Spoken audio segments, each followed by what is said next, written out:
کل کچن میں کام کرتے ہوئے مجھے ایک بات کا احساس ہوا کہ چھوٹے ہوتے ہم کتنے ضد کیا کرتے تھے نا. ہم لوگ کہتے تھے مما مجھے نا چینی والا پراٹھا بنا کے دو، یا مما مجھے نا آج آلو والا پراٹھا کھانا ہے، یا آج مجھے نا وہ جو 4 کونوں والا پراٹھا ہوتا ہے وہ کھانا ہے، یا کوئی وہ ٹرائنگولر شیپ کا پراٹھا ہوتا ہے وہ بنا کے دیں. تو اتنی ہم لوگ بچپن میں ان چیزوں کی ضد کر کے کرتے تھے. اور اب دیکھیں اب کیا ٹائم آ گیا، اب ہم خود کچن میں جاتے ہیں، آٹا بھی گوندتے ہیں، روٹی بھی بناتے ہیں اور کھانا بھی تیار کر کے دیتے ہیں. تو وقت وقت کی بات ہوتی ہے نا، کتنا ٹائم چینج ہو گیا. اب ہم روٹی بنا رہے ہوتے ہیں اور پوچھ رہے ہوتے ہیں کہ مما آپ نے کتنی روٹی کھانی ہے، بابا آپ نے کتنی روٹی کھانی ہے، یا سالن کیسا بنا ہے، نمک ٹھیک ہے، مرچ ٹھیک ہے اس میں. تو یہ چیزیں ہم پوچھ رہے ہوتے ہیں. تو وقت کتنی جلدی گزر جاتا ہے، پتہ ہی نہیں چلتا. اب کل کچن میں جب میں روٹیاں بنا رہی تھی تو موسم بہت اچھا تھا، باہر ہلکی ہلکی بارش ہو رہی تھی، اور میں نے سوچا کہ گھر ہی روٹیاں بنا لی جائیں. تو روٹیاں بھی کتنی خوبصورتی سے بن رہی تھیں.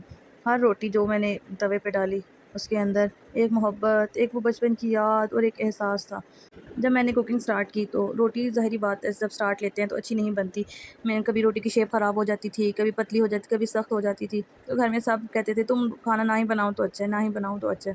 تو ان سب میں نا سب سے زیادہ اپریشیٹ جو کرتی تھی نا وہ میری ماما تھی. جو میری خراب روٹی ہوتی تھی نا وہ ماما کھایا کرتی تھی.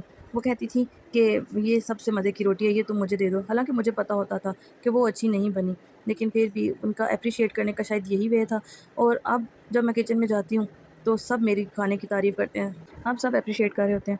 اور بس یہ ایک وقت ہوتا ہے نا جب ہم سیکھنے کے پیریڈ میں ہوتے ہیں. جب ہم سیکھ لیتے ہیں چیزوں کو تو ہمارے لیے کتنا آسان ہو جاتا ہے اس چیز کو ایگزیکیوٹ کرنا. اور بس یہی زندگی ہے، تو اسی طرح سے چلتے ہیں. دیکھیں زندگی میں نا سیکھنا بہت ضروری ہے. کوئی بھی کام ہے نا آپ اس کو لازمی سیکھیں. اور سیکھنا بھی کیسے ہوتا ہے جب آپ اس میں انٹرسٹ لیتے ہیں. تو کھانے بنانے میں نے انٹرسٹ لیا تو اب شکر ہے اللہ کا کہ اتنا اچھا میں کوک کر لیتی ہوں کہ گھر میں سب اپریشیٹ کرتے ہیں. میں کہتی ہوں جب گھر کا مرد آپ کے کھانے کو اپریشیٹ کرتے ہیں نا تبھی وہ آپ کا اصل تعریف ہوتی ہے. تو میرے کھانے کو میرے بابا بہت سراہتے ہیں، ان کو میرے ہاتھ کا کھانے کا بہت ذائقہ آتا ہے، بہت تعریف کرتے ہیں. میری بھی کوشش ہوتی ہے کہ میں اچھا ہی کھانا بناؤں، پوری ایفرٹ کرتی ہوں. تو بس اسی طرح سے آپ بھی ایفرٹ کرتے رہیں.